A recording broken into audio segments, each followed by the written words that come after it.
Assalamu alaikum. Alaikum assalam. There we are.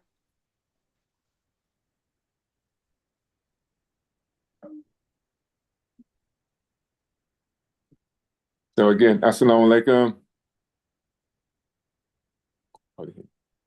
Welcome to Alaikum assalam. And we oh, live. alhamdulillah. Welcome to this week's edition of the Halal Industry Do for Self.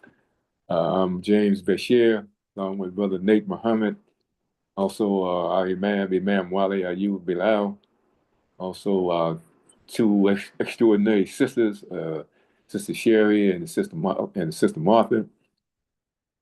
Again, we want to begin with Allah's name, the merciful benefactor, the merciful redeemer. And we pray that everyone had a successful week, a healthy week.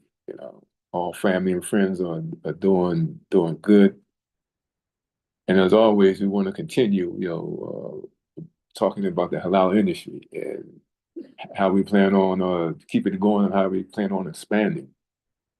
Because there's a need for the halal industry. Mm-hmm. It's a need for us to do for self. Mm-hmm. The need for us to provide food, clothing, shelter, education, entertainment for ourselves. Everybody here in the city of Philadelphia is doing them for themselves, ethnic groups. They're doing it, Hispanic, Asian, everybody. So it's time for the African American to stand up and begin the process of doing something for self. Housing, food, education, businesses that will thrive and enforce all these endeavors and fund these endeavors. And not only do we need to do it, it's a utmost necessity that we have housing, those basic necessities of life. Every other ethnic group is doing it, right? And we have to do it. It can't be this business as usual.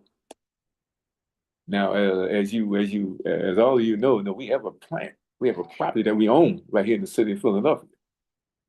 And a lot of obstacles pitting our way, but nevertheless, we've been persevering. You know, the short range plan for that plant on physical senses, we plan on having some apartments built, some seniors apartments built on that property in some retail space on the first floor, inshallah. And in the meantime, we have to keep working at the plant. There's certain things we have to do. We have maintenance and upkeep we have to do on the plant. We have to make sure all the trash and everything is clean on the outside.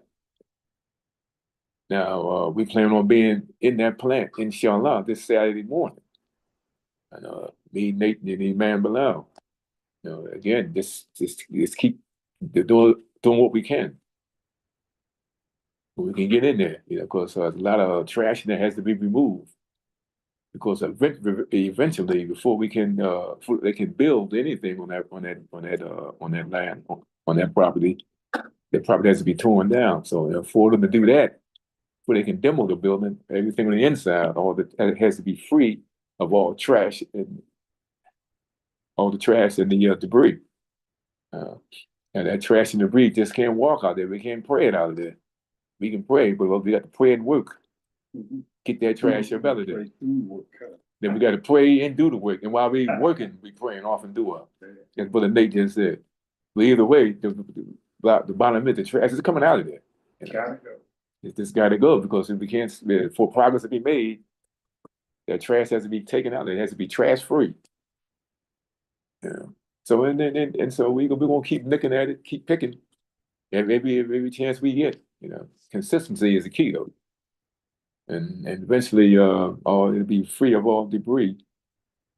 And eventually, as we begin to tie in with our politicians, and hopefully we get things straightened out, that building we start the progress, or either the business of building being torn down and rebuilt. But that's going to take a lot of prayer and a lot of work. In the meantime, also at our masjid, Philadelphia Masjid. You know, the work goes on, the work continues there. Spiritual front, you know. We had one of the brothers in our that attends that masjid and also was a member of Imam Muhammad's community here in the city of Philadelphia. He had a janaza there this past Friday. Friday. Yeah, it was Friday. That's right. Make this mind. Matter of fact, we had two janazas this past Friday. That's right. One in the morning and one in the afternoon. And both of those believers were well known in the community. That's right. They were well known. Now the brother in the morning, Brother Fred Johnson, he was we had the people in the gymnasium. The masjid was jam packed. We had to put him in the gymnasium. You know. Then in the afternoon, right after Juma, we had to do another janaza. But that was well attended. You know. So again, just like life and death. Allah bring in this world, he's gonna call you back when he's ready for you. You got no say in the matter. The best you can do is try to be in the best position. And Allah have mercy on you and grant you paradise. And that's what we want to do. That's what we'll be striving for. But while we are alive and well, we want to also do our part in making it better for us and the people who come behind us. Right. Make it easier. Make it easier, as Nate just said. And so again, as I mentioned, clothing, housing, education. At one time, back there at the Philadelphia Masjid, we had the largest Sister Claire Muhammad school in the city, in the country. At its height, we have 450 students in that school. As a matter of fact, we even had the not only were they getting the spiritual food, and we owned the building, but also they was getting good physical food. The food was so good that it was a bus that rode past the Claremont School. And he used to park that bus, make sure he went in there and got that barbecue chicken. Mhm. That's how good it tasted. And that was and this is a true story because my wife was working in the cafeteria, one of the workers down there. Just as that chicken was good, we can have a restaurant. Same thing. We do have a family in there now that's cooking. You know, they got a little business. They open 4 days a week. And they do a good business. They make good food too. But the thing is, we want to expand that. You know, eventually you want to come out and get have a business in the community. Just as we need housing, we need that first. You know, you need food. You got to be able to eat. Everybody else have restaurants. You know, we go and support them. So it's time for us to have our homes. So as much as I can, I support the sisters in the cooking that have that little business inside of the Philadelphia Masjid. As best as much as I can. Correct. Have good food, you know. So we just gotta just a few things, you know. But we just gotta keep on trying, keep on planning, and keep working. That's right. But we can't be idle. We can't just stop and don't do nothing. Stay focused. We have to stay focused and keep moving. That's right. Got to keep praying, keep moving. And I believe the 27th of this month, going back to the Philadelphia Mansion on the unity side, on the spiritual side, we're going to have a meeting with the brothers at the Philadelphia Masjid. This is the start of the first meeting we had in years. So it's a start. So me and Nate will be telling you the outcome of that when that takes place. Mm-hmm. And that's going to be not only meeting, we're going to have meetings on a regular basis so we can get this brotherhood together, the whole community together. But start with the brothers. And we're going to have the sisters as well. But nevertheless, unity has to take place. And we got to communicate and get a structure. Mm-hmm. Back at the Philadelphia Masjid, got to get a structure. We got to know who the imam is, who the treasurer is, you know, get structure. On a spiritual sense, we need that structure. And that's where religion is based, you know. So basically all we're doing what Allah's messenger said do. And of course the Imam Muhammad. But those things have to be done. But your starting place is going to be with this meeting, inshallah, on the 27th of this month. And we pray that we continue meeting until we can really get that momentum going and get a structure in place. So we can really, something we can build from.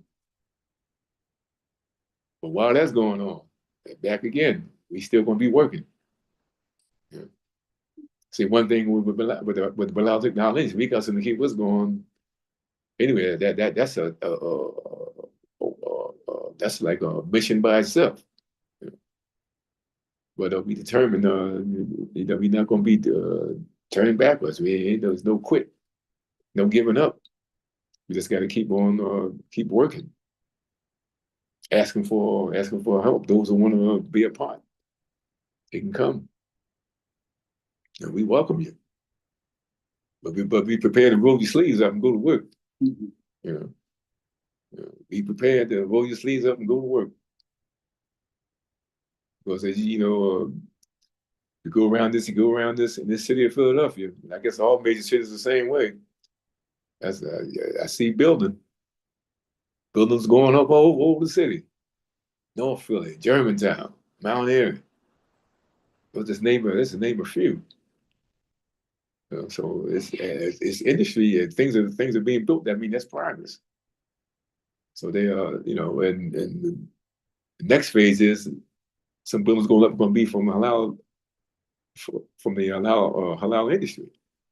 Halal building. When we begin to bring that building down and rebuild. Inshallah, that's going to happen. It's going to happen. It's just a matter of when, but it will happen. The progress has to be made. We have we have some property back there, So somebody, one of the tenants on the block, they tried to almost backdoor us, take some of our property. But we deal with that. Deal with that later. First time we're gonna get that building up. I mean, excuse me. First, let me back up again. I'm running ahead of myself. We got to clean that building out first. Then everything gonna be done in stages. But the work has to be done.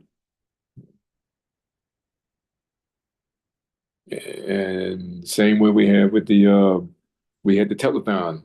Was that last week before last? Week before last. Week before last with the telethon. See, that's where when we start progressing, making money, as I mean, we said we got to have food, clothing, and shelter, but also we got to fund all our other things that we are part with, Since the telethon last week, making sure that this program has money to strive to keep on to have a payroll to keep it going, and so that it can expand. Who knows? It can be a radio station. You turn into a TV station. Nah, God, it could happen. Have our own TV station. And I mean, other groups they're doing it. There's always ever since. Well, I didn't think that way, no way. But I always thought it could be possible anyway. But going back to what happened in the city of Philadelphia with the Asian community, when they stopped a major pro franchise basketball team, it was all planned.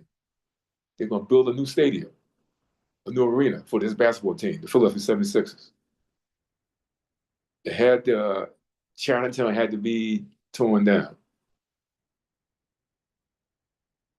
I know you heard me say this several times, but I'm telling you, I was shocked when it announced on the news that the city 76ers, they're going to find another way to another site for another way to build the stadium. Yeah, I mean, because that's Allah's merciful. Allah made it happen. The same way it happened for them, it happened for us. So it's the same way, Chinatown is now thriving. They way up there in North Philly now. We want to be striving here in North Philly too, the halal industry. When we begin to clean that building out and begin to have it torn down and start that construction, we're not stopping there. We plan on being around the country. Inshallah. But that means it's going to take some. We need people that's going to be committed. We need some workers. So people that got the fear of Allah. They're not going to be. They're not going to grow impatient. They're going to be constant in their endeavors. Whatever part they can, whatever they can do, they're going to be consistent with it. Because eventually we're going to need. I mean, this is the long range. Says we're going to need processor plants. We got to slaughter animals, raise them. So we need that can't be coming at one site. That got to be all over. Raising them. We're gonna need farmland.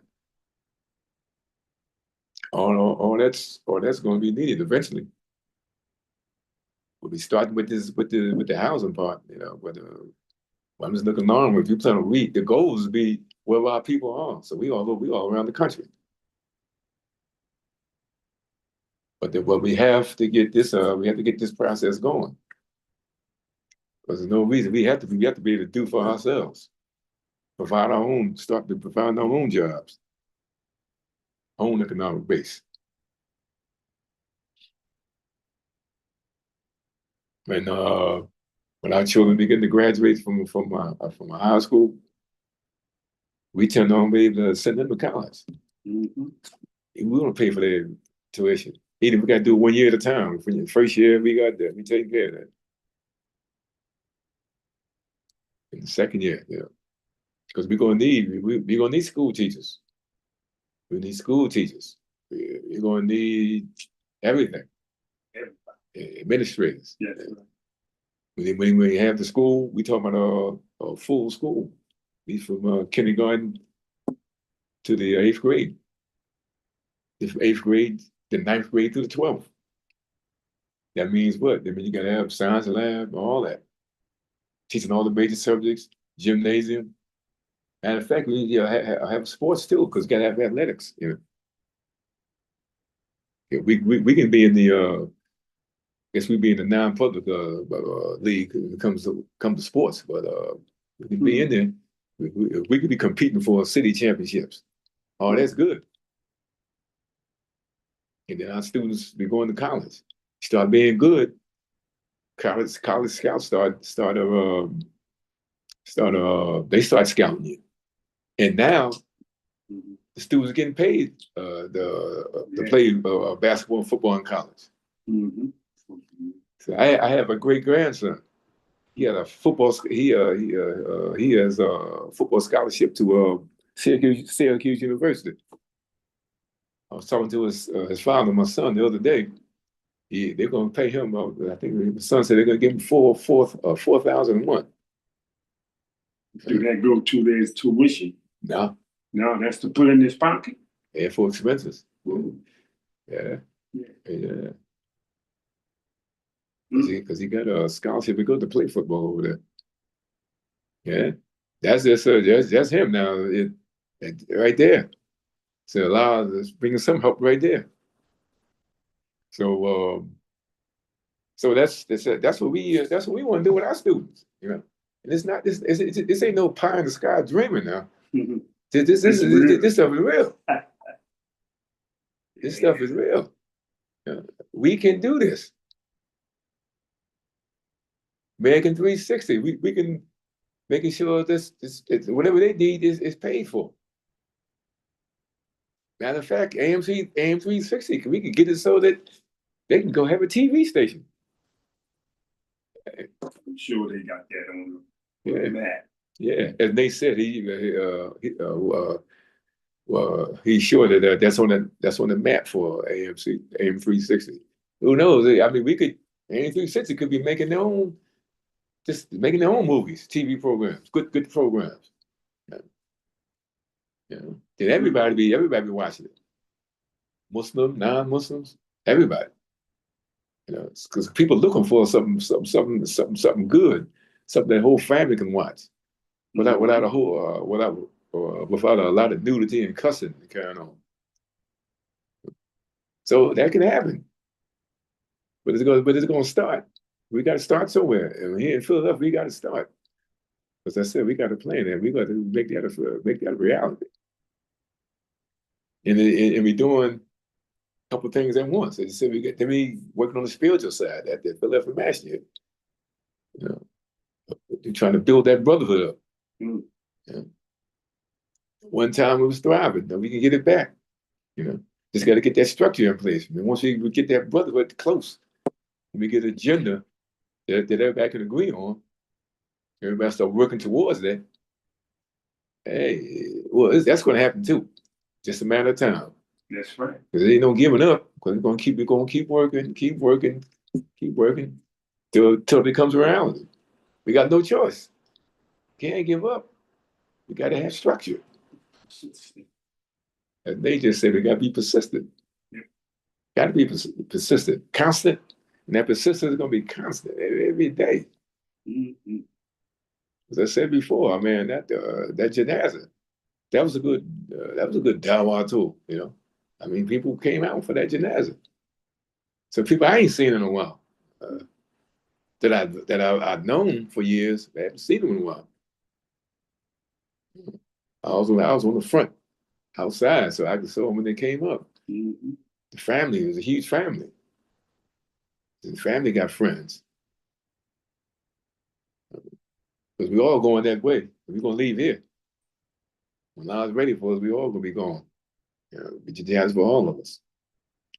That's another thing. We can't sometimes people they leave out of here, don't have insurance. They gotta take a collection to bury some people sometimes. So we got to inshallah, we got to get away from that. We got to prepare.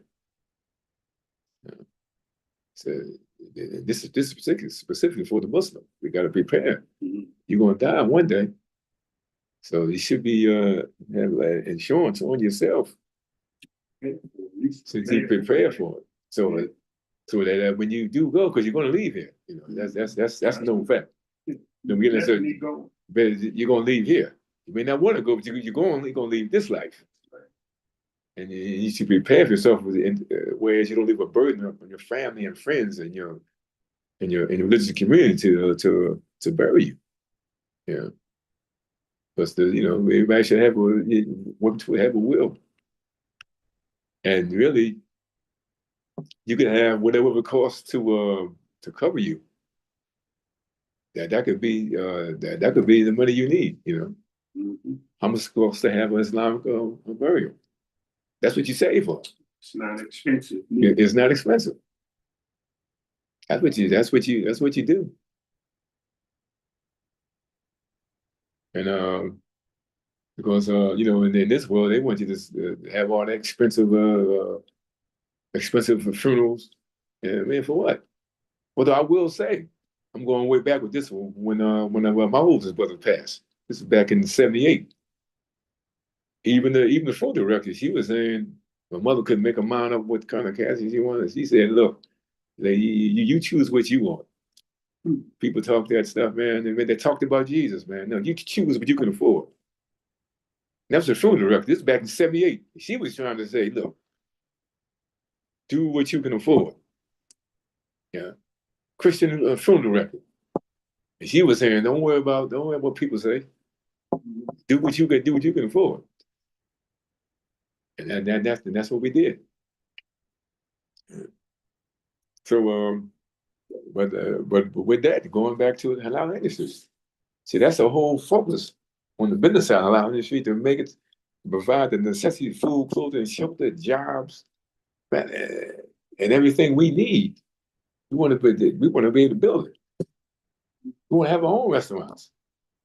We can go and have that barbecued baked chicken and fish, lamb, all the stuff we like to eat. Have our own restaurants. Everybody gonna come in there. Trust me, when we put having our own restaurants, we not thinking small. Just feed the Muslims now.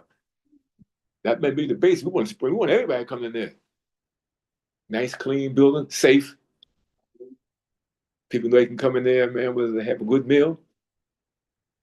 I think everybody like lamb, chicken, beef, fish, all that. People like it. Yeah. That meat slaughtered by us, slaughtered by the Muslims, properly. then all the byproducts being used. See, it may sound like pie in the sky, but no, this is a goal for our industry, though. Even if we don't live to see it, it's still a goal that we're going to keep working at it. Because things you make out of the cow. I mean, you can make leather coats, the seats, and that go in the car. I mean, that leather, that can be used for clothing.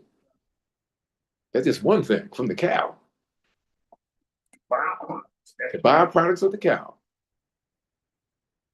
Now, I've been around, me living in the part of South Florida I lived around slaughterhouses all my life. Mm. In the city, we had Oscar Mine. That was well known. Then they moved out, Old Smoky came in there. There's about at least 3 slaughterhouses in the part where I grew up at, in the area where I grew up in South Philly. So I've been, seeing on them, a lot of times they were doing pork, but still they were slaughterhouses. But it wouldn't, because we ain't gonna be doing that, but nevertheless, it was also, someone also was doing beef as well. Especially with Oscar Mine. They was right over on the Great Spray Bridge in South Philly. He was over there. Oscar Mine. Big plant. And we can do that. And inshallah, that's the goal for us. We have our own plants. You big like that. It can happen. But we got to get started, So we need everybody to be consistent and come aboard and see what part you can play in this process. We need all the help we can, because we have to do for self. So we have to, and that's a must. It's our current environment. Unity, do for self. We need to do for self, and be surprised when we start building. You'd be surprised the crime rate to go down, because when we come out there. Next we're gonna do too, because we ain't all spiritual now. We got common sense, We have our own security team. Again, in the city of Philadelphia, we have 4 colleges, or 5 of them. They're called the Big 5. Each one of those universities, they got their own security staff. Each one, they have their own police force. Each one of them is an industry by itself. All of them colleges. So when we started in the area, when we start building that, we can have brothers securing that, the whole area. The whole block, walking up and down there. It's gonna be clean, and we're gonna fight security up there. Now we pray nobody try to rob us, but if you do, we're gonna deal with you. I mean, we pray that don't have to happen. But again, you got to use common sense now.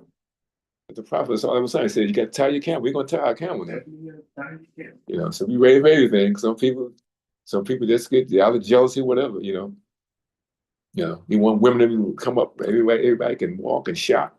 When you have the little malls, everybody can walk and shop in there. Don't have to worry about getting robbed. And that's what we plan on doing. That's what we're going to do, inshallah. Either we don't see it all, it's going to take place. We're going to start the process. Gotta put it in motion. We're going to put it in motion. We got to start. As they said, we got to have a starting point. Always. And we're going to start. That meat plant where we at, that's going to be the starting point. And from there, we plan on growing. You got to grow, because we have to do for self. We got to, and I'm talking about basic stuff right now to get in there. Food, clothing, shelter, and education. We've got to do it. And I know me, because I know me, I like to eat. Yes, you do. Yeah. And they said, yes, you do. Everybody know me. They know, man. I got that breakfast and dinner. I got to add them too now. See, I ain't no lie. I ain't going to start now. Lunch, I can do without, I can take that too. I can do without that. But them first 2, breakfast and dinner. I got to have them. So when we have our restaurant, I'm going to be one of the customers myself. From time to time, I like to eat out. Take my family down there. We plan on doing that. I'm going to support our own businesses. Instead of going out someplace else, we go with our own restaurant. Yeah, right. Support yourself. I don't care if we just have like burgers and chicken and fish, whatever we have. I'm going to go ahead and do that. So with that, at this time now, I'm going to read some PSAs.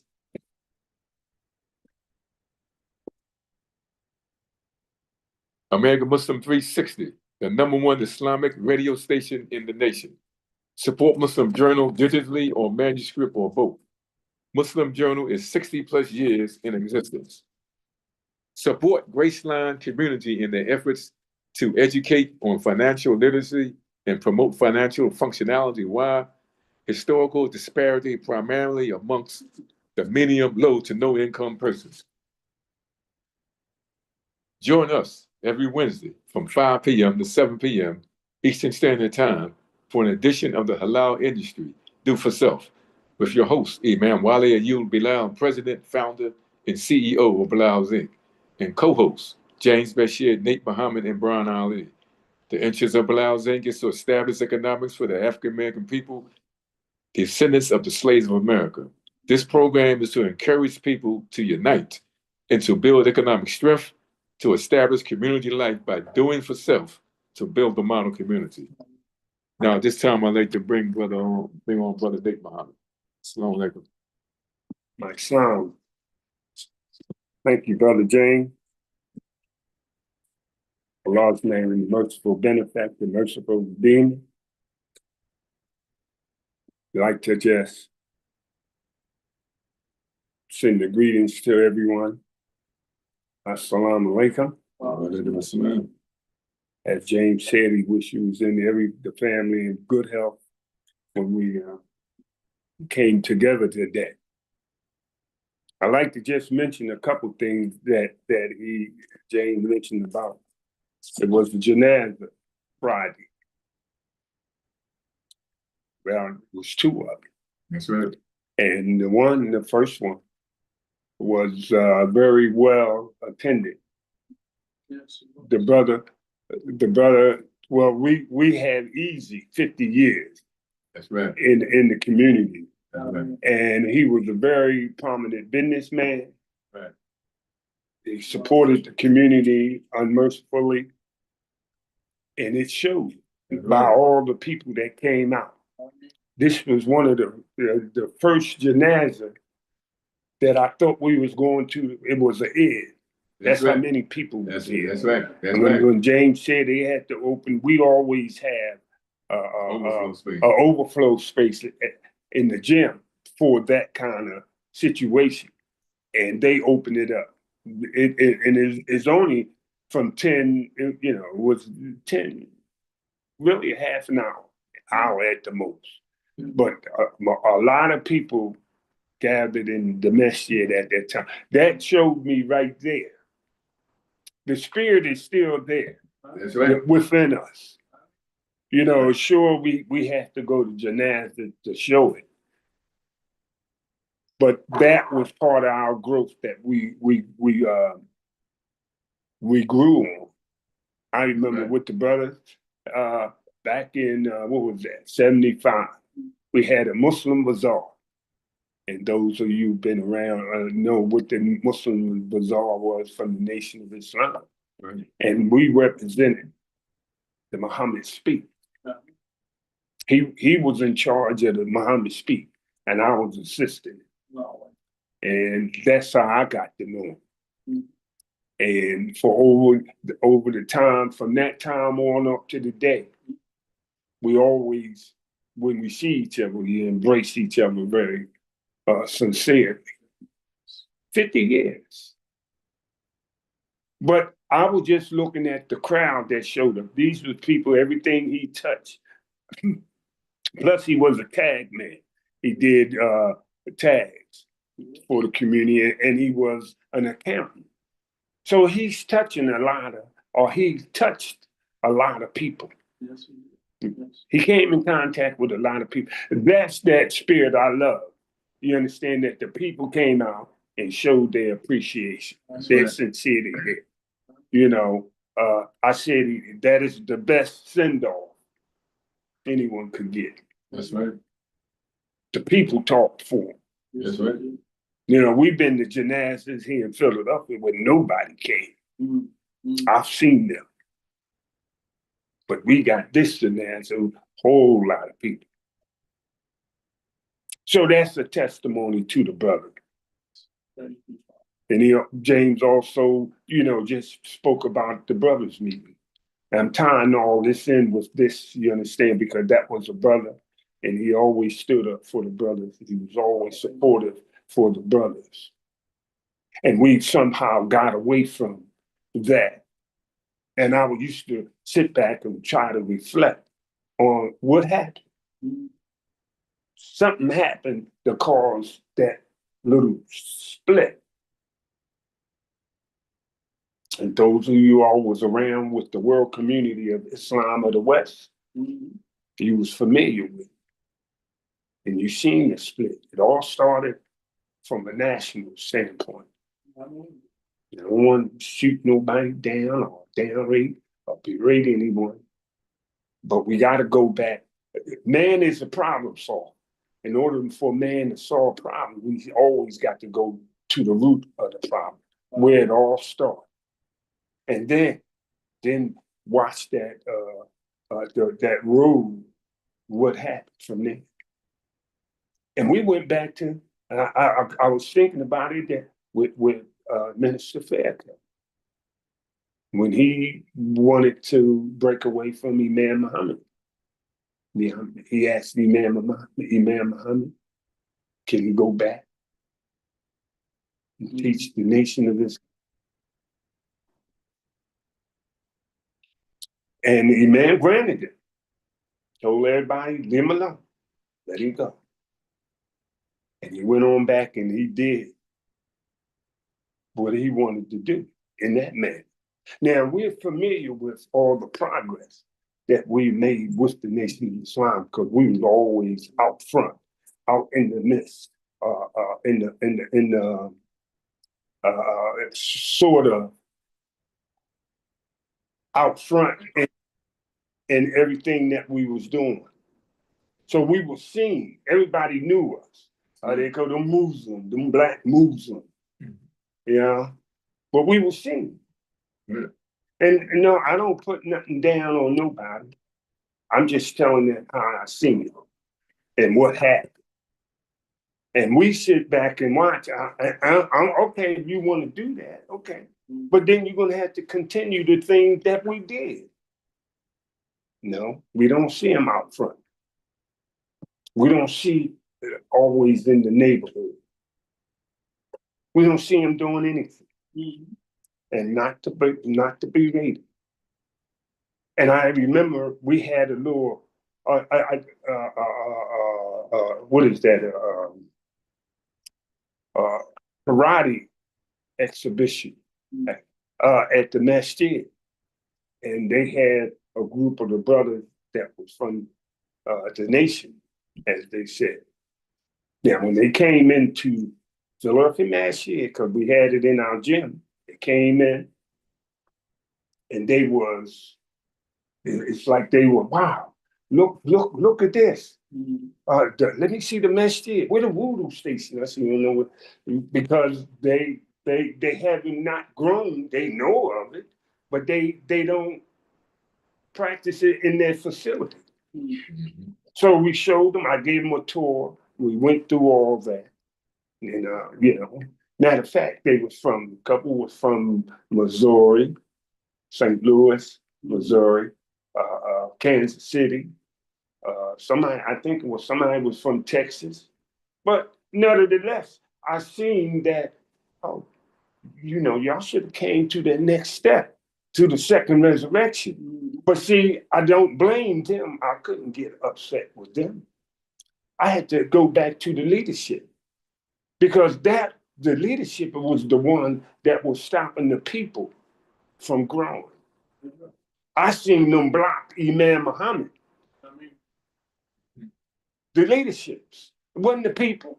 The leadership was feeding the people and going against what Imam Muhammad was doing. Why? Because they didn't understand what he was doing. Hey, I seen it. And I know that frustrated the Imam. I know it did. His own people sit up here and say they support him and they supported his father. You understand? And they used to use the old slogan, oh, he changed and everything. Yeah, he's supposed to change. You're going from one stage to another. A baby don't stay the same. It grows. And there's nothing you can do to stop it. So this was inevitable that we had to change. We had to go. We had to grow. And this is what I tell the brothers back there. Y'all got to come back and complete our mission. It was a split right down the middle. And those who came after it happened, they don't have a clue what happened. They don't have a clue. All they know is that, they still support what the Honorable Elijah Muhammad wore. They'll all be pleased with. And then when they coming up, oh yeah, they come around us and y'all, we pray, we pray. Yeah, we all so fast. Doing Ramadan. And a lot of them comes out. That's why I say some come out, majority don't. And we have to come back and bridge that gap in order to excel. Now we're going to continue to move on, but you're going to be lagging behind. And we have other school of thought try to come in and backdoor you, come in the back door on you, all because they see the split there. They don't like neither one. And see, we sit back and we talk to the brothers. We know your whole language. It's just like you, my little brother. I already know what you're going through. I already know the language. I even know what the purpose. We might not have knew the main purpose back there, but we was all fired up. The Asiatic black man, you understand, rise up, my nation, and accomplish what you will. But now, no. Glad I had the law, down the super law. That is the direction they was pointing us to. For those who understand. But if you never submitted to it, you never see or never got to understand it. And this is what I know that frustrated the man. And when everybody said, when that day he said, I resigned from the Ministry of the World Community of Islam of the West, everybody said, wow. I laughed. Yeah, you should have supported him. You should have stopped trying to make his job a little harder. He's trying to make it easier for us, and we made it harder for him. We had brothers that sat there and thought that they were just as smart as Imam Muhammad. That's right. Smarter than Imam. And Imam Muhammad said, look, they tried to call him the Majidi, and he toned it down. No, don't put me on no pedestal. Keep me down to earth. He always said that. But everybody sit there, well, I know just as much as the Imam. Okay. But are you guiding the people to do what Allah wants? That is the key. You can know all you want, but are you directing the people, pointing them in the direction to do what Allah wants? He the one was instrumental in establishing, telling us to strive to be a believer. In learning the religion, he always made it so that you can understand what he was talking about. You go back to all his lectures and his books, you can digest them. They're very simple. And people that these so-called scholars, Imam Muhammad, no, this guy's heavier than him. No. He was there for the people. He wasn't there for himself. He was enlightening the people. This is why we got to the point that we can clarify the halal industry, the purpose of that. Because he always spoke about working together. Working as one. He always wanted the AMCOP, he had the food co-ops. He always wanted to do things together. Everything. Collective buying. Everything. And before he left us, he said, we don't need nobody to teach us. What we need is to lead with what Allah wants and do things to sure. And we're still talking about doing it collectively. Never got away from that. That's right. And anybody that comes talking that language, I definitely know you was a tourist for me from Imam Muhammad. I knew it right off the bat. Never had a problem. understanding that. But when you come sitting here and talking and beat me up with what the law says and the prophet did this and the hadith did that, I mean, you start to say, oh no, how are you going to deal with that? You're going to make me drunk, man. You're going to confuse me because I see the confusion in the people when they come at the people and they bombard them with a lot of spirituality, with no way of clarifying anything. Oh, brother. One brother said that this was during the Ramadan, we was in Philadelphia. If you didn't understand, or if you didn't understand Arabic or no Arabic, you don't know the religion. Sure. I said, no, can't do none of that. How are you going to say that? You know, the religion is for mankind. Arabic is not for mankind. The religion is. That's just what put in the tone of the Arabs. I said, so don't get drunk on it. I'm strictly down to earth. I won't let you push nothing on me. You understand? Like that on GP. You explain it, and if we can show what we know, then I'm all go for it. I'm all in accordance with you. I'm all supporting behind you. I understand your direction you want to go, and I'll be the first one in the line to support you. And we're about to have this here brother meeting. And it's going to be interesting because they don't know what they're getting themselves in. We already been there again. I thank Allah for granting us an opportunity that He prepared us for all this. He showed it. And through His preparation, it's through showing us. We went through it. You know, we went through the brothers meeting and we went through the point where we got together with the brothers, and little did we know that a lot of the brothers had a lot of pain and suffering on their heart. And it came out. It just came out. And we didn't know what the heck is that? And it looked like we was all about to start World War III. That's how it came out right there.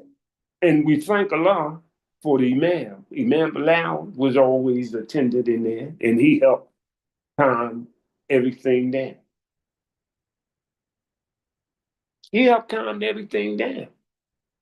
And how he did it? He remind us, we're in the Messiah. We should lower our voice, no howling and screaming. And I said, man, that's the best thing. And I said, out of that, we really found out that the brothers was venting. That's the first time I learned about venting. I never seen it, and I seen it. Hey, they was venting. That's how I know it was a lot of pain on their heart, and it came out. We recognized it. So then now, after the second meeting, we was aware. We was aware of it now. So anybody came in, we could deal with it. When they came in venting, oh, hey, take them over in the corner and let them vent to you. It ain't going to disrupt the meeting. You know, take them over in the corner. Right. And we would explain to them, yo, you have a right to address everything, and we have to listen to you. You understand? But you can't interrupt us when we're trying to get something done. Now, once you get your point across, then you come back. We can come back once we get our point across, excuse me. Then you come back and then you can take the floor. And if you notice, when I'll be on addressing the people, I'm always open to them. And that came from that brothers meeting structure. Let the people talk. Let the people express. That's why we ask if you have any statement, questions, suggestions, feel free to raise your hand and we'll bring you right on. And I cherish that, you understand, because you really introducing yourself to us. And if we're going to unify everything, we got to know who we got and what we got. And if you don't feel comfortable being around each other, then we're going to have a problem. Yeah, Elijah Muhammad, may Allah be pleased with him. He the one brought us all together and taught us to love each other and respect each other. And if we want to grow away from that society or the streets and whatnot, you had to be a brother to each other. Whatever happened to you two before you got there, that's obsolete. That's right. The brother is stronger than any of it. So when you come in, we address you with the brother. And that's important. That's very important. That handcuff dropped everything. So then now we got to each other attention. We can elaborate and deal with each other based on what we want to accomplish. Hey, but come right back. Here come the leadership again. Came right back and threw a ringer in everything that divided the people. The people can't divide themselves. The leadership can. The head of the family or the household, or they can always divide each other. And this is why we want to come in and let's unify everything first, not later on down the line. First, before we do anything. We talking about doing for self, right. We have to unify first. That's right. So when we go to that next stage, we ain't having no problem. And if we got to sit here and like we used to say, we can be here all night long. And we ain't nobody leaving here until we walk out here with an agreement. That's right. With the support of what objective we had. Mm-hmm. That was normal. We ain't never had a problem. Yeah, we stay there. We stay all night. And once we come to a conclusion, then we can walk away. Then we can go our merry way. But this is all part of what we want to do with the halal industry. I've seen that, whoa, this halal industry is very, very important, and it's going to be a great asset to society because that's what the society needs, coming from looking at our people, the African American descendants of slaves. And every time I mention the African American descendants of slaves, somebody always pop up and say, "I'm not an African American, I'm an indigenous. I'm a Cherokee's Indian." And then I will say, "Well, I ain't talking to you. I'm talking to the African American descendants of slaves, because they the one. I didn't choose them. Allah chose them. Allah was the one who, if he permit it to happen the way we excel through coming in America, we didn't ask for that. Allah did that. And if he did it for a reason. And he's never doing it for a reason on a chastising state because we didn't know. And if we knew, then yeah, that's the wrath from Allah. But we didn't know. So therefore, we're going to have to sit back and say, well, what you have in store for us? And here come right back to Imam Muhammad. May Allah be pleased with him. Creating God's man, because that's all Imam Muhammad always talked about. God's man. That's God's man. He will always point out, that's God's man. Is that right? And once I figured out what he was talking about, I understood. You know? But you have to be involved in order to understand it.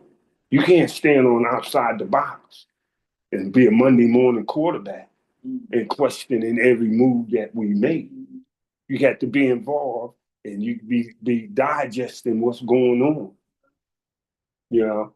And yes, every stage you go through, you're going to create some baggage. But as you excel, you eliminate the dead weight. This is progress. This is how we progress. And yes, we're going to unify. And yeah, we're going to create some baggage in our process of getting to the point A to the next step. It already showed that we came from the Nation of Islam. We created a lot of baggage, and we came to the second resurrection. It already showed that step. And we had to just reach back and get the good out of that background that we just came and eliminate the dead weight that we don't have to use. We don't have to use Master Farad came in the person of God, is man. God in the person of man. No, we need to use that. He came as a teacher. Oh, okay. He came as a teacher. Because we know Allah is Akbar and there's no man. God, you'll never see God as man. We already know that, man. So you eliminate that. That there is obsolete. We close the book on that. Not that you're supposed to forget it and flush it. No, you just put it in the altar. Put it in, just put it away.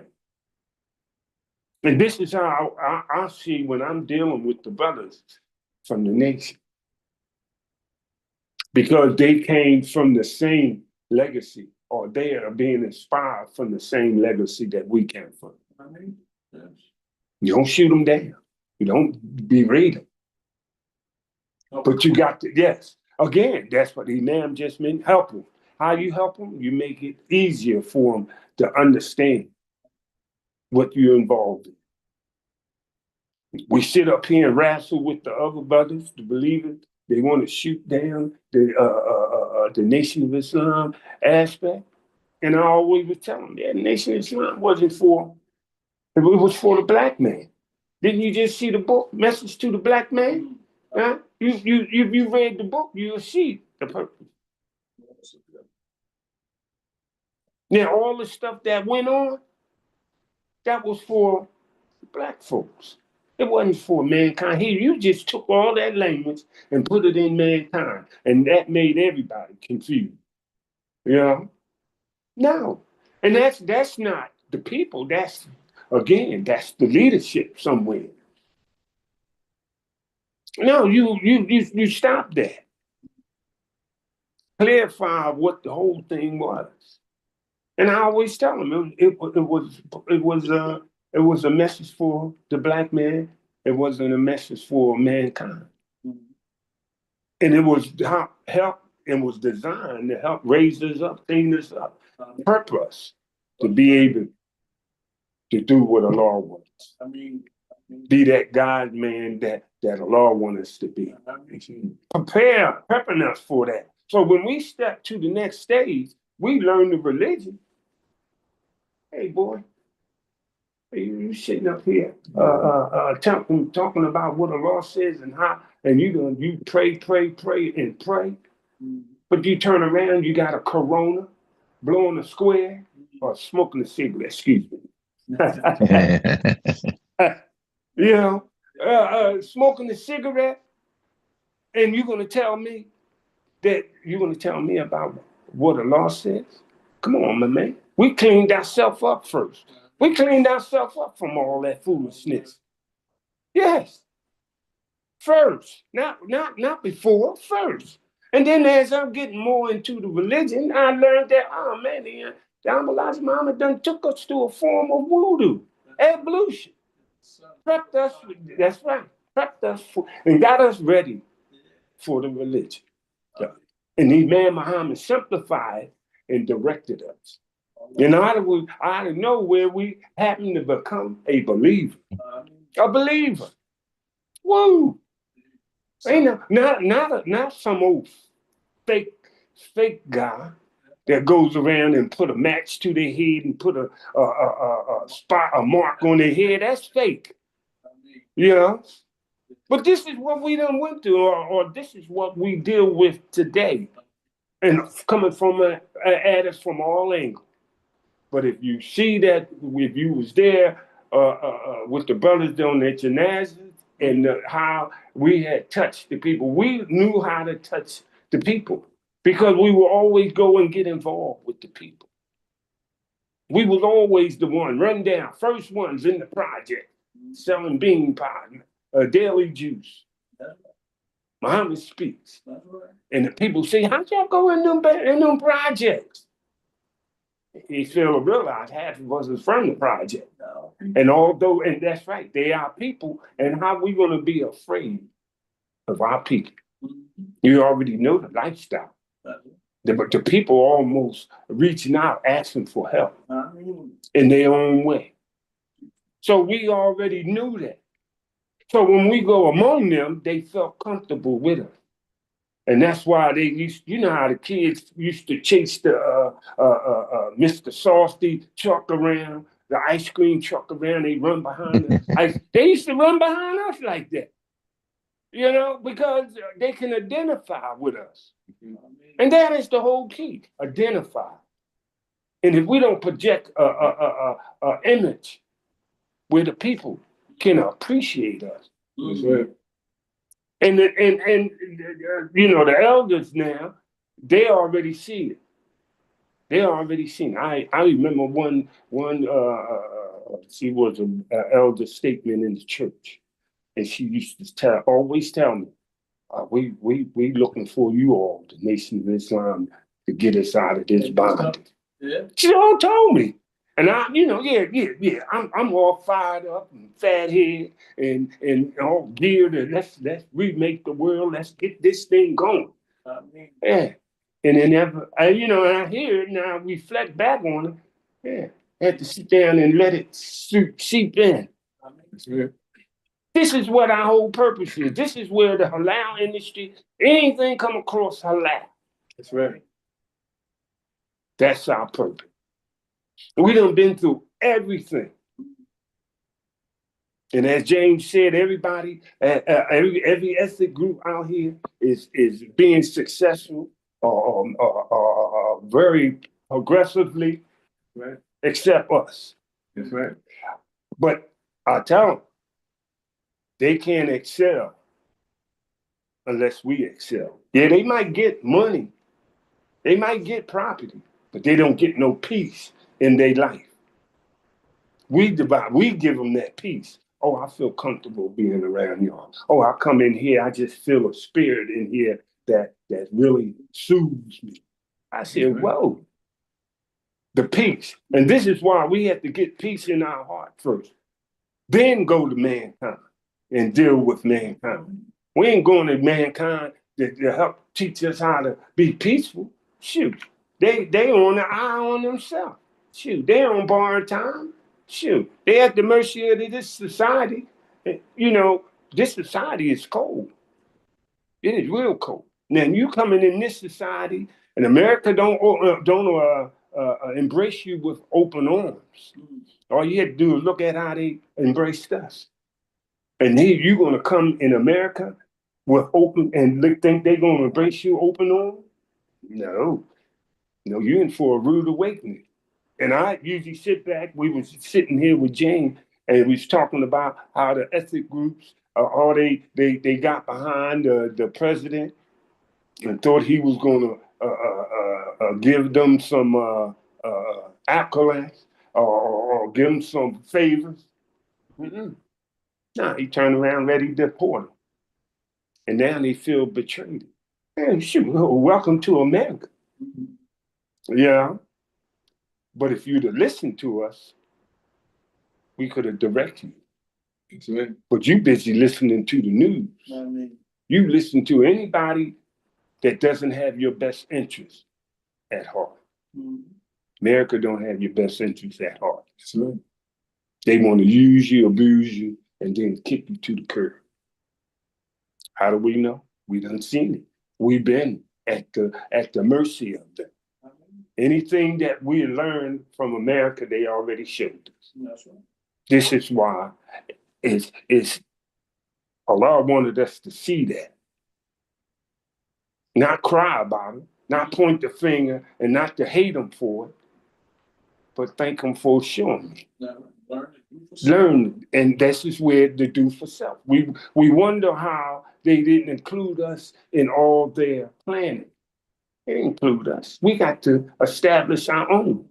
That we have to learn to do for ourselves. Can't sit up here and wait for nobody to do things for us. Shoot. Right. If it was meant for us to have it, we'd have been had it. No. This is why, again, Imam Muhammad always used to say, our people are very extraordinary people. Extraordinary. That's extraordinary. You're not like the ordinary people. That tells you that right there, that, whoa, Allah has something great in store for us. if we only look for it.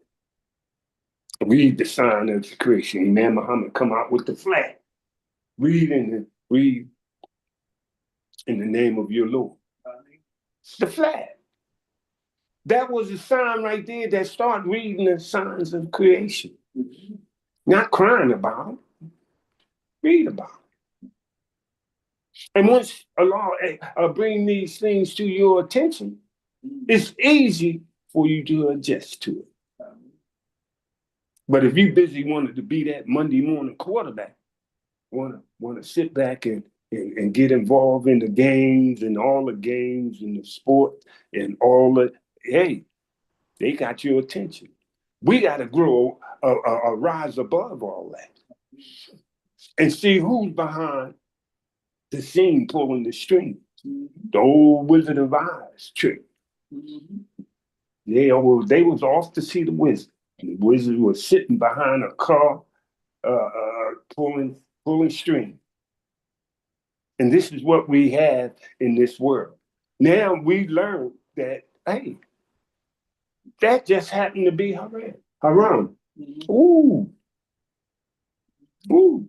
haram. It's not permissible by God.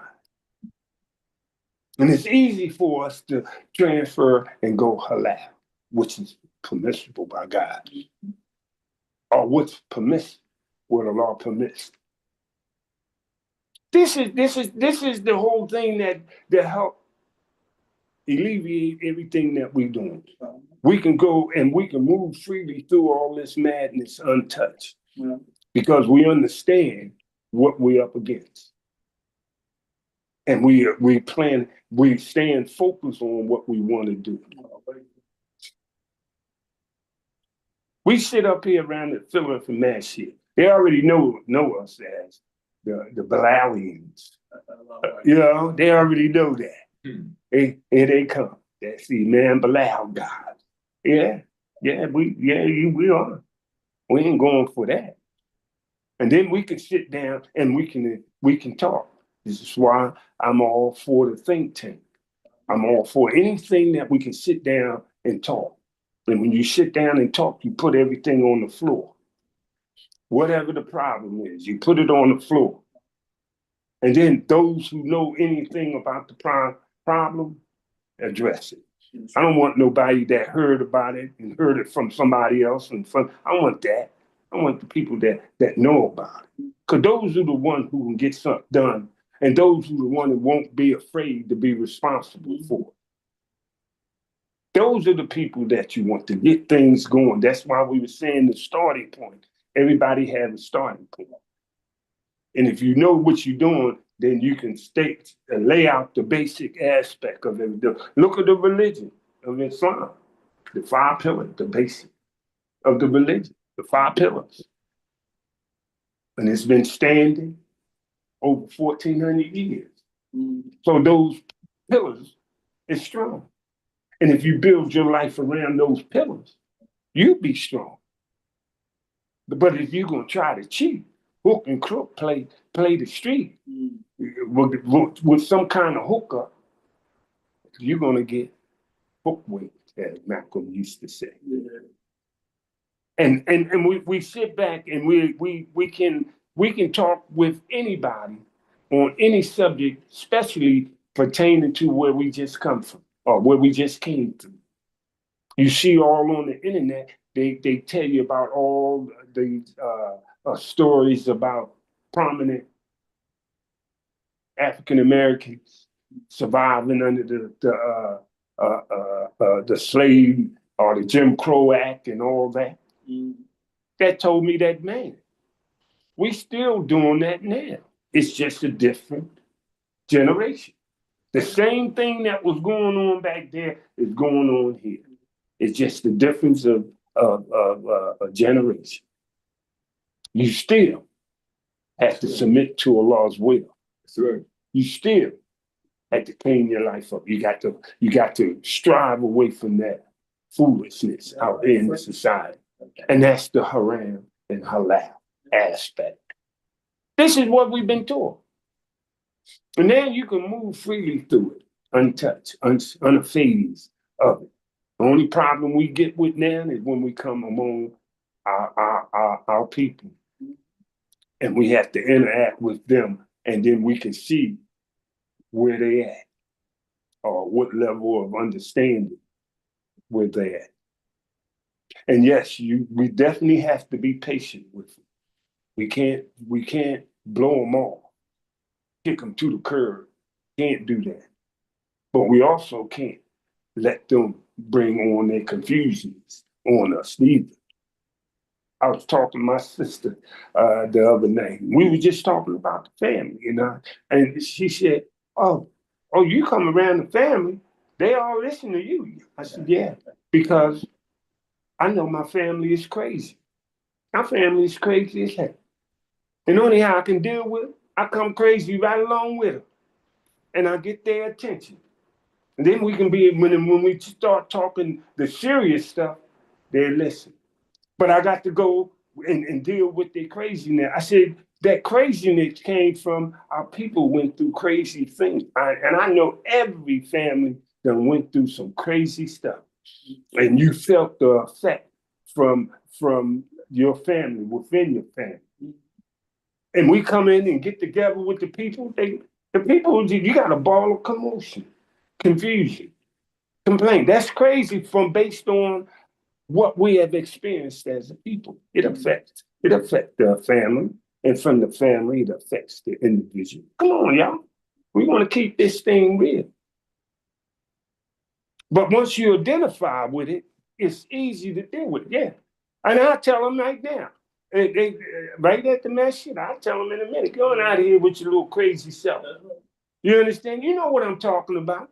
Yeah, I'm crazy. I know you're crazy. It's all written on your forehead. But again, by knowing the condition of our people, we can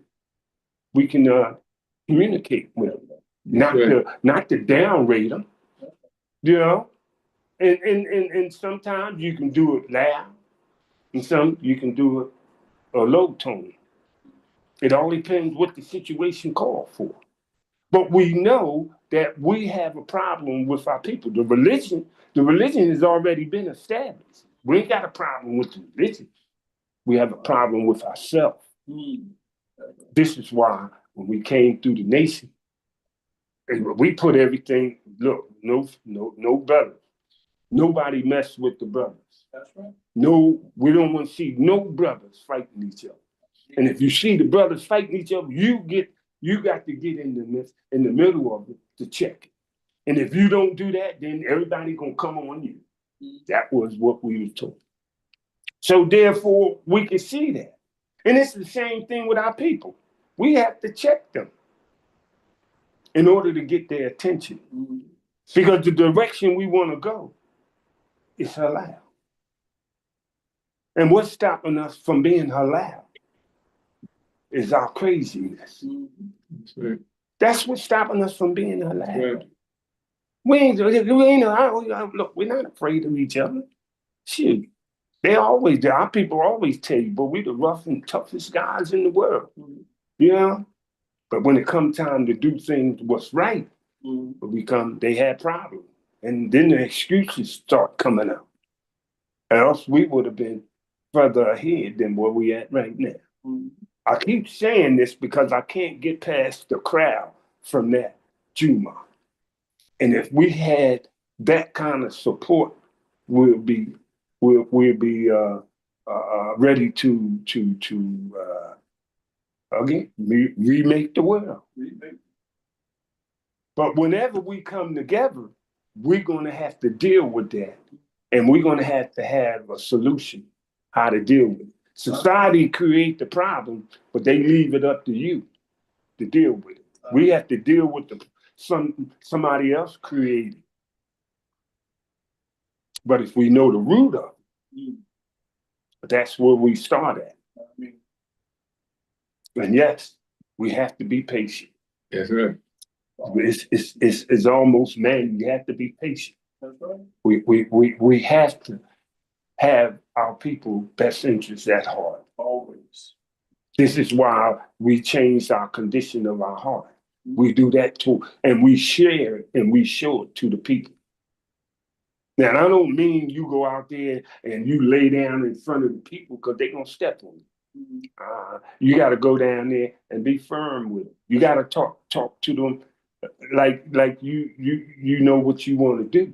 You know, you can't just sit there because how do I know we already did this and the people try to take advantage of it. So I know that no, that ain't what we do. This is what I mean by Allah shows you first. And once you see it, now it's up to you to create an approach. How you want to deal with it?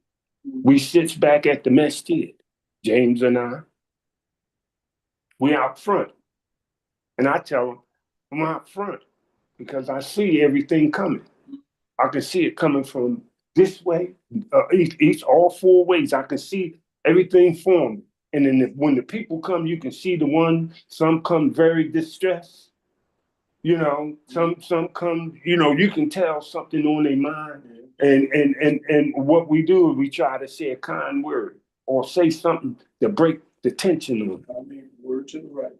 A word to the right, as the man just said. That's the whole purpose of that.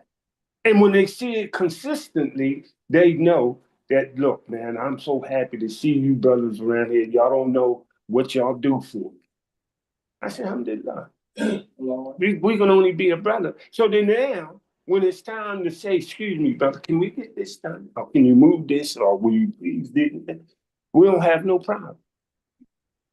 At first, we used to have, fireworks jumping off, but we already know our people crazy. I ain't shooting you down for that. I understand how you got there. Now it's the point of showing point him in a direction where you can go. Because it's up to you if you want to go or not. We can't make you do anything. There's no compulsion in the religion here. We learned that.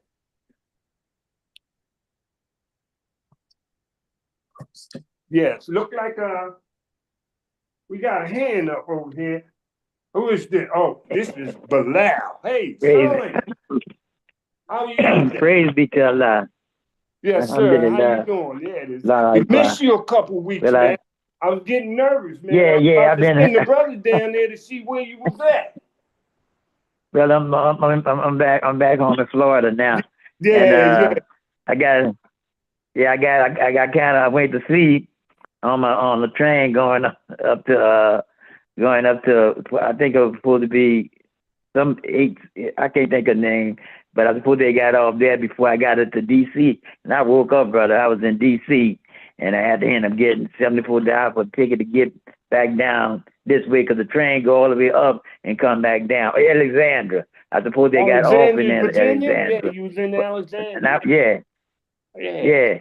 But when I woke up, I was in Washington D.C. You know you ain't supposed to go sleep on the train, man. Yeah. Look, bro, I had my insomnia and it dropped down on me. 5 hours. I think I would remember. I was like 5 hours from Alexandria. The next thing I knew, I woke up. I was in Washington D.C. Anyway, though, they ripped me off of my phone and a few little things I had. Yeah, but I got another one. Praise be to Allah for my wife. So I got something that wrote. I'm still working with Brother Wali Ali. We collaborating on some songs. I'm writing some things, and he putting it to music and songs. So I was setting up there doing that. But this is something I'd like to share with y'all. And I see y'all stay on y'all mission. So praise be to Allah.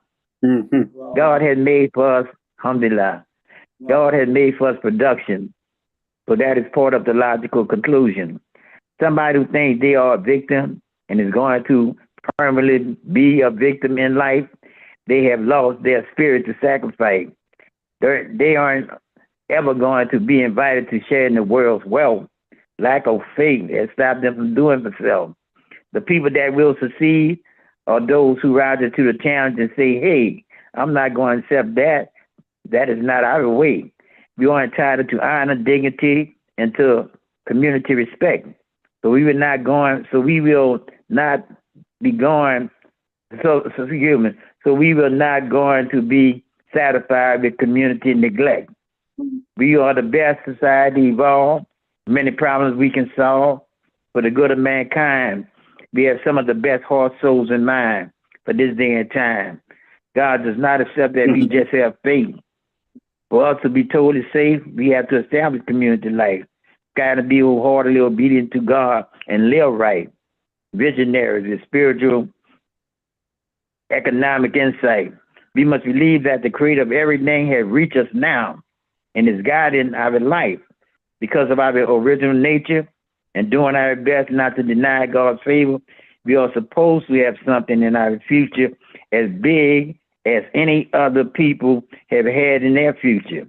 Yes. That means we are supposed to have sciences, medicine, industry, That's and right. cultivation of those whose life, and cultivation of the ones whose life of mankind had, cultivation of those whose life of mankind on this earth.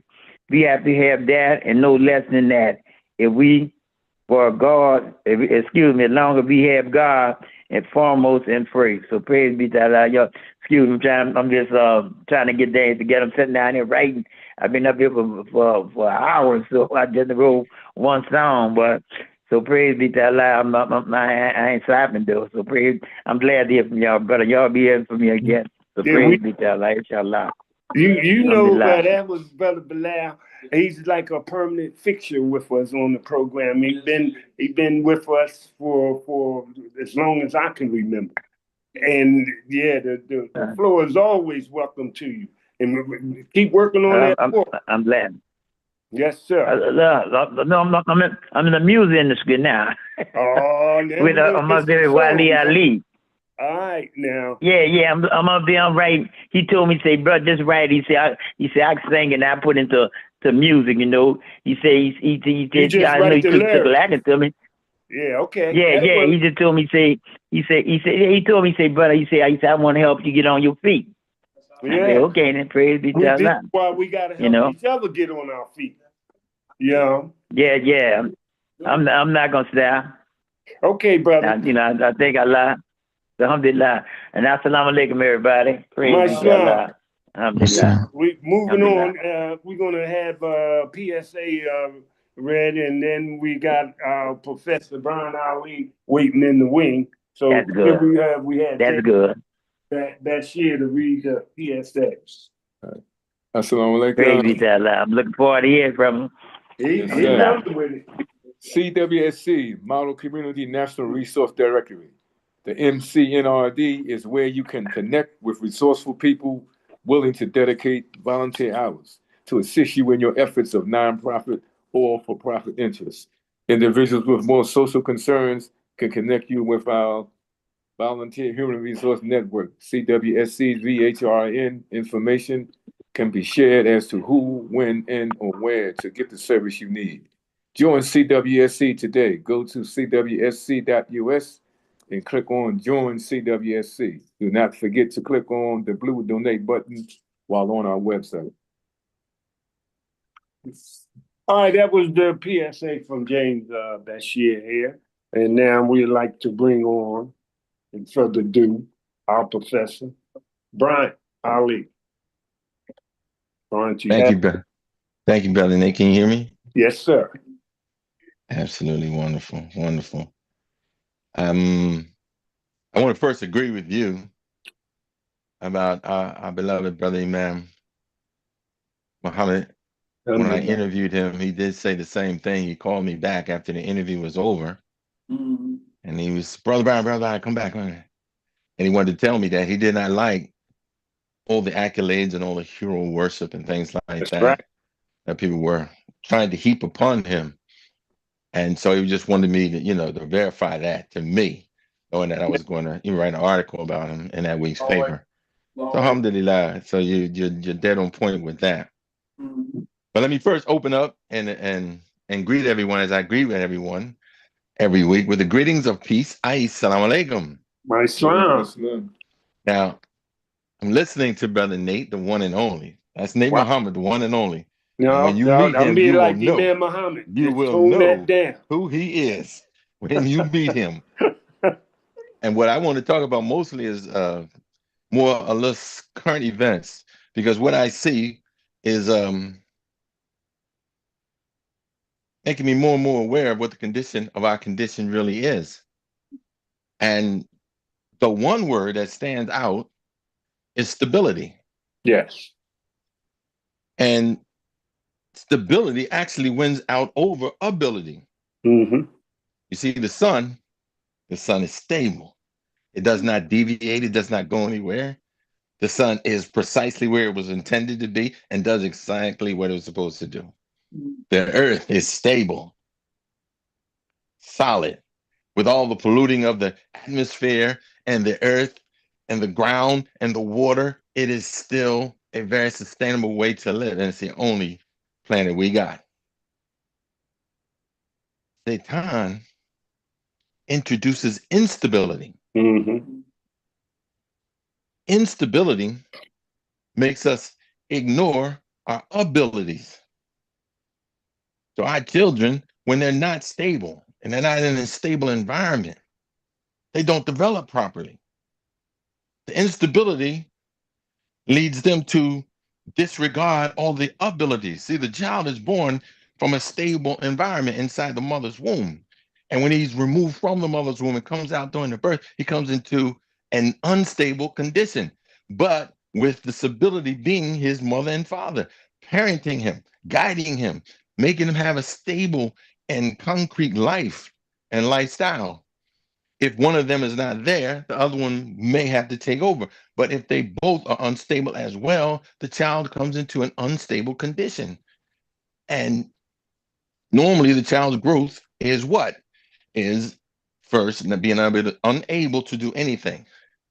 And slowly, methodically, systematically developing ability to crawl, to stand, to walk, to feed themselves.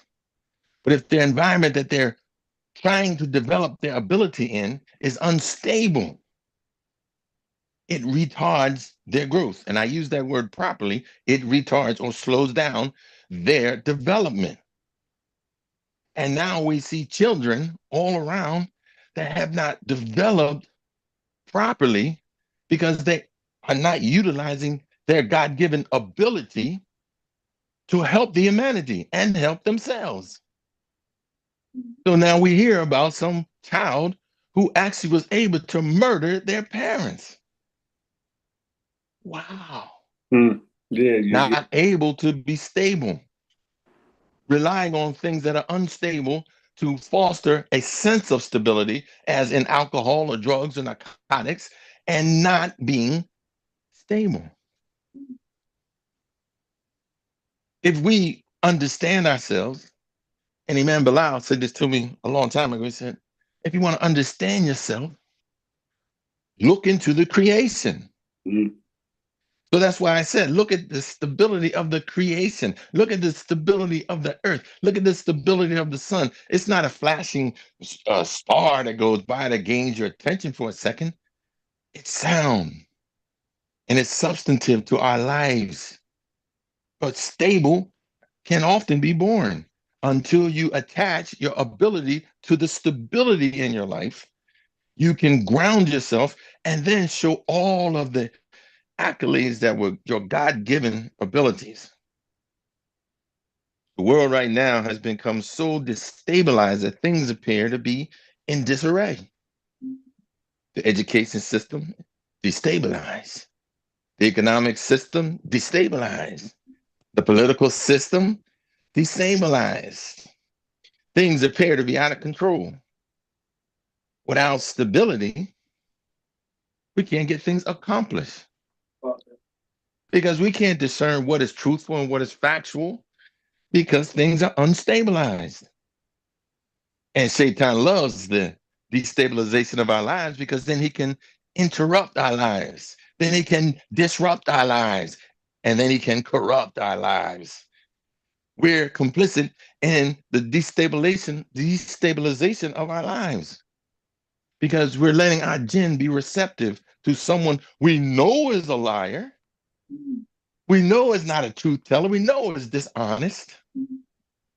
We know has another agenda, and that's seeing us and proving that we're not worthy of being the vicegerent over the earth. We're not worthy of the abilities and the things that put into us by our Creator, wanting us to be the pinnacle of creation, because we're not utilizing our abilities, because we are so distraught and so focused on our lack of stability. See, we can't get going in a world that's destabilized. A few years ago, and being in the state of Pennsylvania, there's not normally really, especially in Philadelphia, it's not earthquakes. But a few years ago, there was an earthquake. And I was attempting to lay down and got up because I said, what was that? And looked around and saw things moving. The dresser was moving. It felt like the floor was moving. It destabilized me. I could not think of anything but getting stable. And when it was over, only lasted less than a minute. But when it was over, went around to do what? To stabilize things, to find out, give me evidence of what happened, what took place. Did somebody crash into my house? What happened? See, that destabilization gets you discombobulated.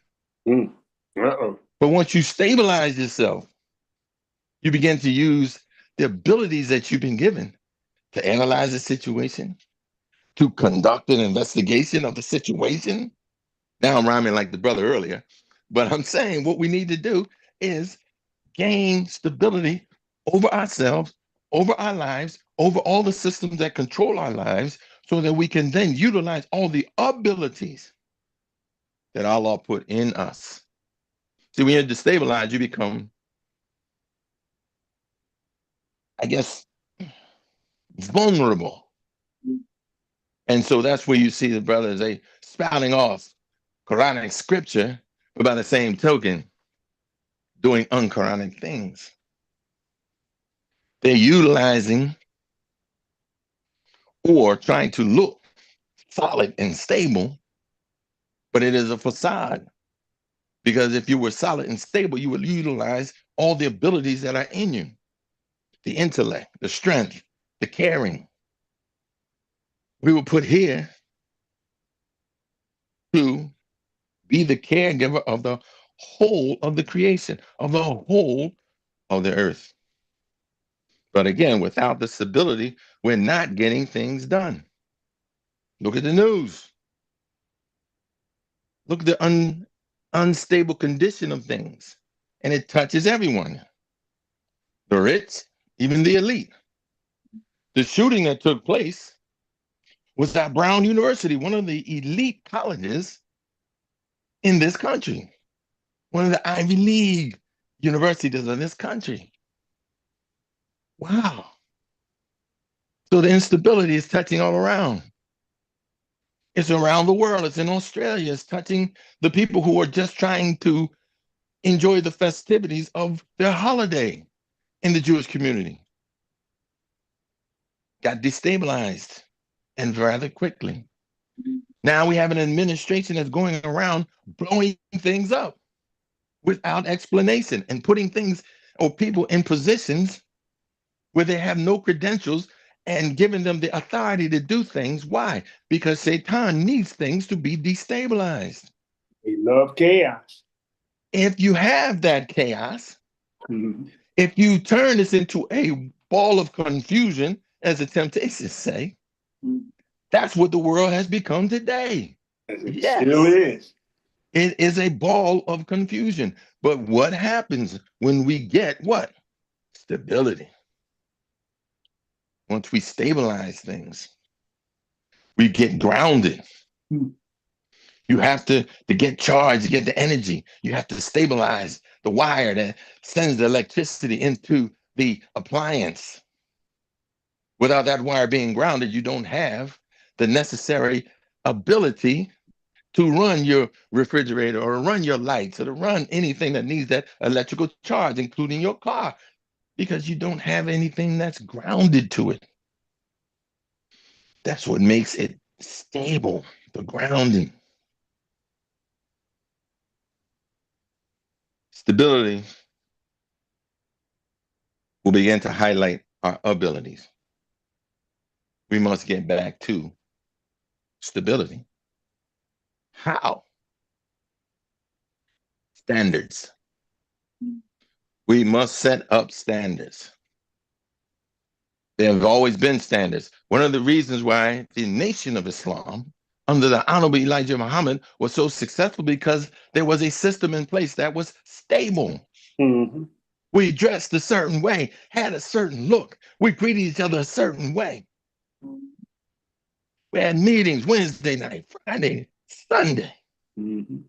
It was stable. When you came in, you shook the brother's hand right next to you and sat right next to him. Right. Stable. We knew what it was. We knew what it looked like. We knew what was expected of us. That stability must be brought back, because once you set up standards, the standards are what you live by. You should live by the certain standards, but the standards that you set, standards become your identity. So we can be identified. We can be identified as the honest ones, the truthful ones, the intelligent ones, the caring ones. This will do what? Secure us. Stability will ignite our ability to secure our lives and the lives of our children and our children's children. Because when they introduce that destabilizing element into our houses, into our neighborhoods, into our environments, this is where we get the confusion. This is where we get the chaos. This is where we get the disruption. This is where we get the destruction of our mentality, of our lives, our economic lives, our social lives, our political lives. Now we have people coming to us, come on, vote for me, man. I'm going to do right by you. And you don't see them for 2 or 4 or 6 years. Mm-hmm. And they come back with the same nonsense in 2 or 4 or 6 years, because I'm going to lower taxes. I'm going to make the streets safer.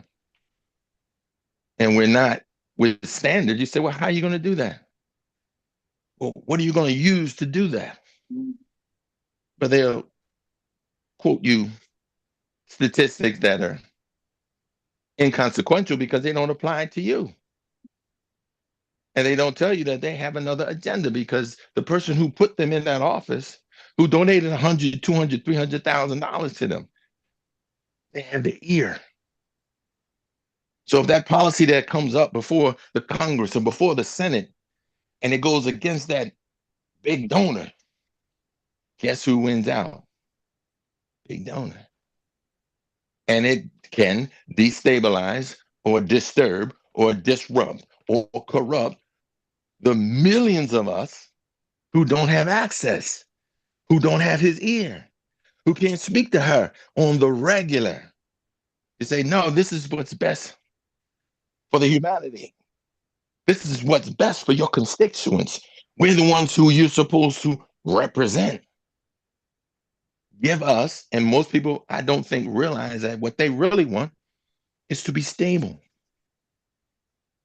To be stable means you can feel safe, feel secure, feel that you can now utilize all your God-given abilities to make this world a better world, to make your life a better life, to stabilize it, to have control over it. And now the devil comes to you, but you're like, nah, man, get out of here. I ain't even interested in nothing you got to say. There ain't nothing you can do because I'm stable. So we have to stabilize our environment. We have to stabilize our economic system. Let's not just spend money for the sake of spending money. Let's invest. Let's spend it in the right manner at the right time. Let's invest and stabilize our educational system so that the children coming after us will have a consideration for us. Right now, the children are in the air. I was told by Imam Sutruddin of Masjid Muhammad about 2 weeks ago that almost half of the students in the public school system are in the foster care system. Mm-hmm. Wow. Mm-hmm. I can believe wow. That means they don't have the stability they need to achieve the ability that they've been given to do the things that we need done. They have destabilized their lives by running them from foster care, from this house to that house, maybe adopted, maybe unadopted, in a foster system that is overrun with problems and underserviced and underfunded. So now you have young people going in every which way, every which direction, don't know which way to go, don't know which way to stop, don't know how to act, can't hold down a job. So guess what? We, as we get older and need Social Security and need safe environments, they're not there for us. They're not coming up to take over in our massages. They're not coming in to take over and help in the churches. They're not coming in to set up and help and support the elders in the synagogue. They're not coming up and being the research engineers and the botanists and the scientists that will come up with and develop cures for diseases and treatments that won't leave you feeling worse than when you started the drug. That destabilizes everyone. Because as you get older, you don't have as many abilities as you used to have. And if you don't have the ability and they don't want the ability, that gap destabilizes the entire environment. And that goes all around the world. And all we have to do is just stabilize ourselves. Get grounded. Understand that you need a stable education. Understand that you need to be gainfully employed and utilize the economic system to stabilize your life. When the politicians come around, make sure that they are talking about stabilizing the environment, stabilizing the neighborhood, being secure in what you need and what they are offering you or offering to do for you. Tell us when you're going to do it, how you're going to do it, and when it will take effect. And no more lies, because it's the lies that destabilize. Again, it's the lies that destabilize. So we have councilmen and congressmen and senators and presidents lying to us all the time now, not even taking a breath. No shame in their game, not even embarrassed to be caught lying on film, and then double down by telling an additional lie. Wow. How can we ascertain the truth when the people we are paying to give us the truth won't give us the truth? The people we are looking to for leadership lead us down the wrong path. We're willingly participating in our own demise. So, but instead we got to stabilize your intellect so that you know what's going on, what's really going on, and get grounded so that when you walk out the door, at least they know you stable. They know you're secure. They know they can count on you. Our beloved Prophet Muhammad salam, was a good man before he became the prophet of Allah. Known as a good man before he took on the mantle of leadership. So when he came to them with the word and it was good, they said, well, we know him to be right-minded. He ain't crazy. We better listen. But just imagine if he had been a liar or one of the politicians that come to us all the time now, wanting to lead us astray. We'd be like, man, get out of here, fool. I know you. You're the same fool that said that lie last week. Now you lying again. Well, the honest man with a reputation, with a stable reputation, you can at least listen to. Brian, you got 3 minutes, Brian. We got to keep going. All right. Sorry. I'm off on a tangent, Nate. Sorry. All right. All I'm going to say is this. If we stabilize ourselves, if we get our lives back in order, if we get ourselves grounded, it won't matter who's in the White House or in the outhouse. It won't matter who calls themselves this or that person, because we are now in charge of us. And will stay in charge of us as long as we believe in our Lord and look to him, the creator, instead of creation, for the solution to our problems. And on that note, I will leave you as I greeted you with the greetings of peace. Assalamu alaikum. My son just heard from Brian Ali, as we call him, the professor. He always coming in with something very food for thought. So we're going to move on, and we have James Bashir again to read the PSA before we close out. Assalamu alaikum. American Muslim 360, the #1 Islamic radio station in the nation. Support Muslim Journal digitally or manuscript or both. Muslim Journal is 60 plus years in existence. Support Graceline community in their efforts to educate on financial literacy and promote financial functionality while historical disparity primarily amongst the medium, low to no income persons. Join us every Wednesday from 5 p.m. to 7 p.m. Eastern Standard Time for an edition of the Halal Industry, Do for Self, with your host, Imam Wali Ayub Bilal, President, Founder, and CEO of Bilal Zinc, and co-host James Bashir, Nate Muhammad, and Brian Ali. The interest of Bilal Zinc is to establish economics for the African American people, descendants of the slaves of America. This program is to encourage people to unite and to build economic strength, to establish community life by doing for self, to build a model community. Thank you again, Brother James, with the PSA reading. And as we rumble towards the end of our program, I'd just like to mention something that we've been going through period here in Philadelphia with the city of Philadelphia about the taxes of the property and how they go about dealing with it and how they approach us. And I also had a problem with them personally with the vehicles and with the same city. So our family got around to go down and make an agreement with them. Make an agreement with them. And I'm doing this because I decided to do it the halal way, not their way. After 4 trucks and 2 cars, some people might have said I seen the light. But no, I have a purpose on why I'm doing this.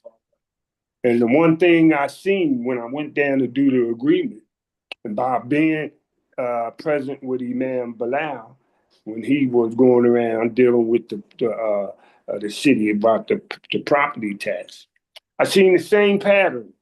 I talked to the people that's down there that had made agreements with the city in that manner, and they doing the same thing. What they did, he said, look, I had an agreement with the city, and after I had a year agreement, and after 6 months, they came and told me that I missed 3 payments, and they put my vehicle or my agreement up in default. I said, oh, I seen that before. They doing that to us. So now I see that it's not the little people that comes and doing it, present it to you. It's their structure. Their structure is built on, you understand, that, hey, they can't prove us wrong.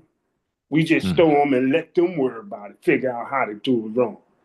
I said, did you have all your paperwork in order? He said, I said, that's where they got, and that's where they come at you with. So then now, that's why I said, we're going to do it the halal way. It's almost, is that, oh, we're going to come back at them. All right, we're going to take this on the chin with them. We're going to come back at them and make sure my paperwork is in order. And not come to debate with them. We won't come with a lawyer, come with the law. When they send their paperwork, we're going to go throw it in. You got to tell the courts, because the courts move, everything moves off a paper trail. And as long as your paper work is in order. Everybody has to back up. And you know, I'll just be patient because they're gonna react. They're gonna they're gonna show themselves. I we say how Shaitan is always gonna show himself. It's just all you have to do is be patient. And then when he shows his face, give it to him. And but this is why I say that Allah shows you this. You get upset and freak out on him, you miss out. But if you sit back and take it, and then come back and turn it around and give it back to him. And this is what we're dealing with today. And this is how we're going on it. But what we have on our side is the paper trail. That's right. This whole economy moves off of what's on paper. They always want you to use a lawyer when you have to go to court. And if you represent a corporation, they want you to use a lawyer. Always want you to use a lawyer. But the lawyer only going to present what's on paper. The judge only going to talk about what's on paper. So if we had that in order, then we can deal with it. Now we know the city, they're going to always hide some paperwork, lose some, or what as they will claim. But if you don't have the stuff to back up your claim, that's how they've been getting over.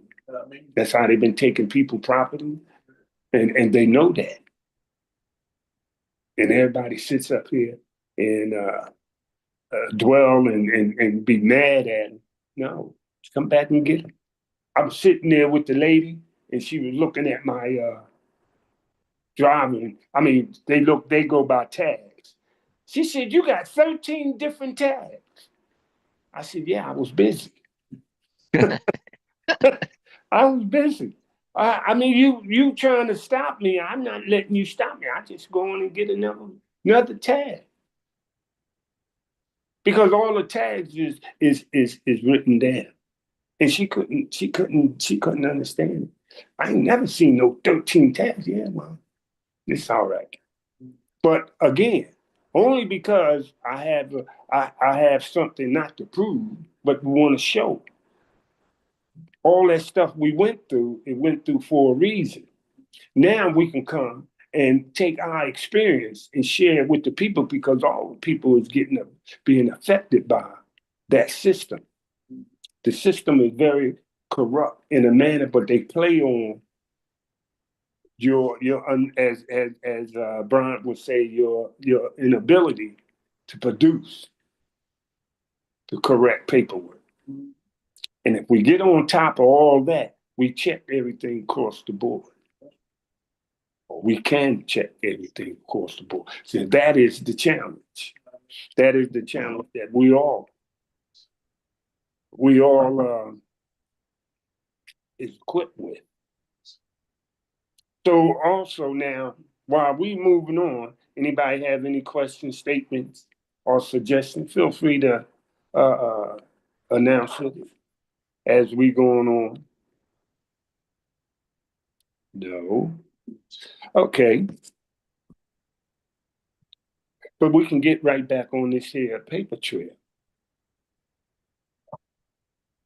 This is all part of paying attention to what's going on around you. But you read the pattern. It's a pattern, and the society always stole all of them do it. Now, when we go and I'm in another department, another entity, and it's still part of the city, but they're doing the same thing.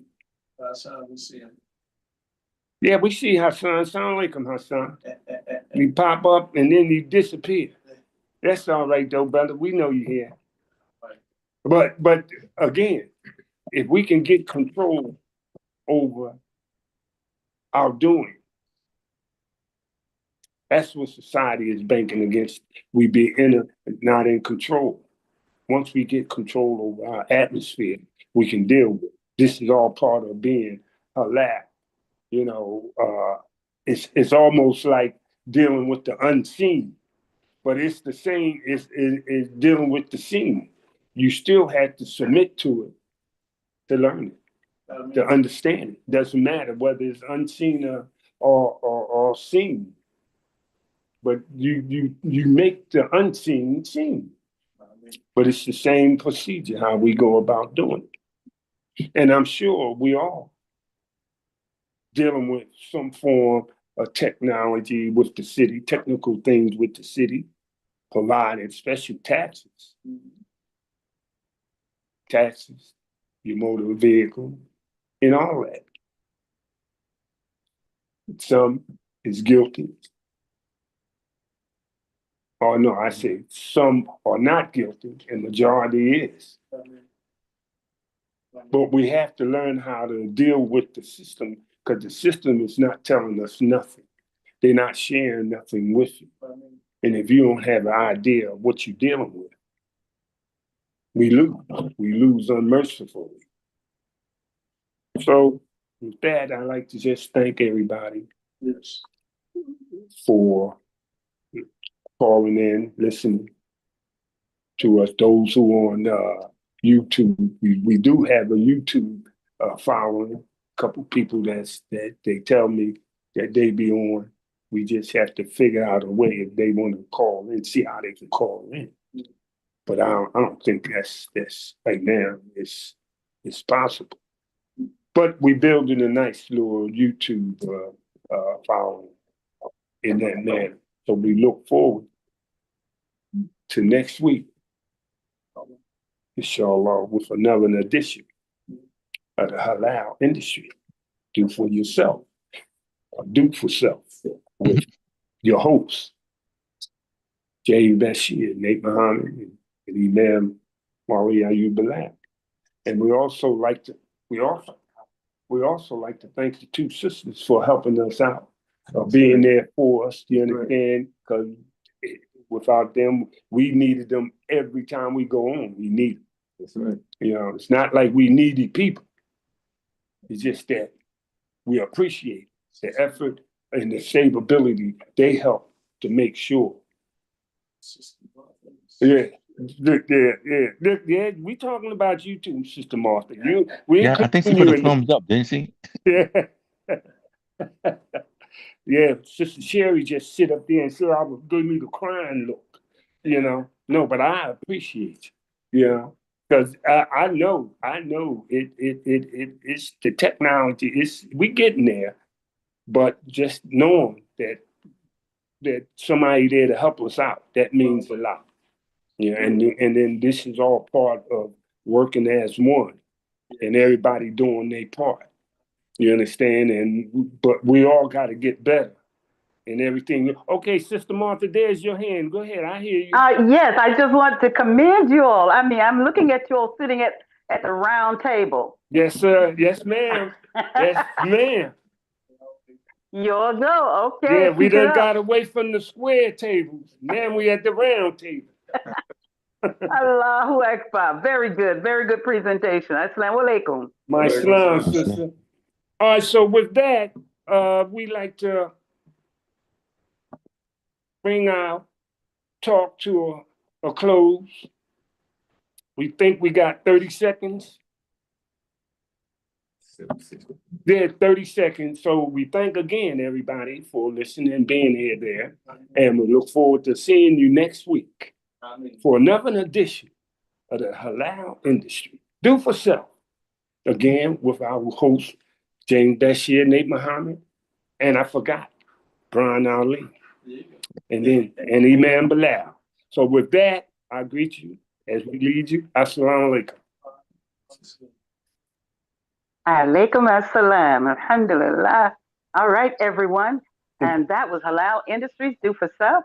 And we're now preparing for Narrative Aspirations by the CEO of American Muslim 360, Khalida Akbar. Let's see if Khalida is here. We're going to stop the recording on YouTube. And just for interest, anyone on YouTube, they can dial in 305-224-1968.